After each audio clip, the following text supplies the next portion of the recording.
فيهن من التهليل والتكبير والتحميد নবী করিম সাল্লাল্লাহু আলাইহি ওয়াসাল্লাম হাদিসের মধ্যে ইরশাদ করছেন যে আল্লাহর নিকট জিলহজের সবচেয়ে সম্মানিত দিন হলো জিলহজের প্রথম 10 দিন, এবং এই 10 দিনের আমলের চেয়ে প্রিয় আমল আল্লাহর কাছে অন্য কোনো আমল হতেই পারে না।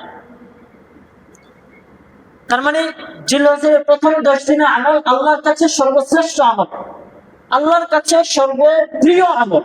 ওয়ালা আহাব্বা ইলাইহি, আল্লাহর কাছে এর চেয়ে প্রিয় আমল আর হতেই পারে না।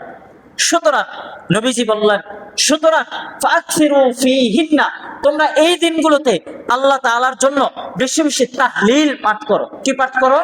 তাহলিল। তাহলিল মানে হলো লা ইলাহা ইল্লাল্লাহ, বেশি বেশি করে লা ইলাহা ইল্লাল্লাহ পাঠ করো, বেশি বেশি করে লা ইলাহা ইল্লাল্লাহ পাঠ করো।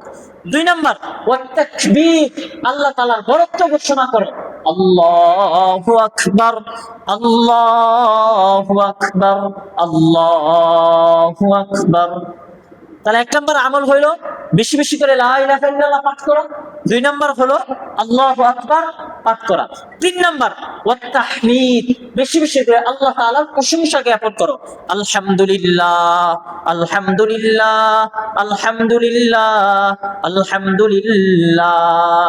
তো নবী করিম সাল্লাল্লাহু আলাইহি ওয়াসাল্লাম বললেন, এই মাসে প্রথম 10 দিনে বেশি বেশি করে আল্লাহ তাআলার জিকির করো।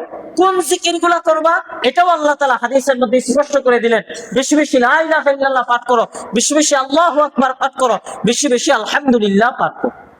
ইনশাআল্লাহ আমরা জিলহজের প্রথম দিন থেকেই এই জিকির গুলো করতে পারবো তো ইনশাআল্লাহ। আল্লাহ আমাদের সবাইকে আমল করার তৌফিক দান করুন।